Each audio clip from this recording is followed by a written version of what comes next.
Anei ko ngā mahi keri whenua, hei whakarite i te whakatūnga o ngā whare e kotahirau e waru te kaumawhitu ki runga o Tokoroa. Ara noa te ngā hua pai ka puta i era, ko te mahi te tuatai. Tātou e noho pohara nei te korengo o ngā whare, te korengo o ngā kāinga. I mua i ngā mahi keri whenua i whai wāhi atu a Lewis Armstrong ki te hui i timata ngā mahi. Hei tāna, ara noa atu ngā hua. Ka whai mahi, kau ko ngā tāngata o ta hapuri anake, engari ka whai mahi ngā uri o Raukoa, ko te tūmanaku ia, ka hoki mai e tehi o ngā uri, ki te manaaki, i ngā kaupapa pēnei te kohanga rea o ngā kura, te marae.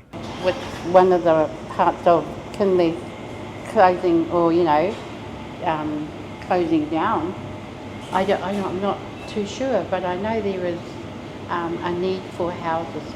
E ai ki e tehi kirirarau o Tokoroa, kaore rātou i mōhio ki e nei whakawhanaketanga.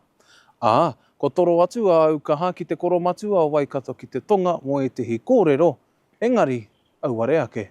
Tangata huna rātou, e tangata huna. Huna o ngā whakaaro, ngā kōrero. Kāre kore, e titi hau ana e tehi o te hapuri, kāre kore, e ngere ana e tehi o te hapuri. He hia nui tō te kaunihera o Waikato ki te tonga, kia whakakoakoa mai he tangata hou, he whānau hou hoki ki Tokoroa. Heoi, e tō tara wāhi rua ana te hapuri ki tērā whakaaro. I've been here for 52 years now, and I was at a time when it was good, I'm not sure about how people will be able to afford the home at this point.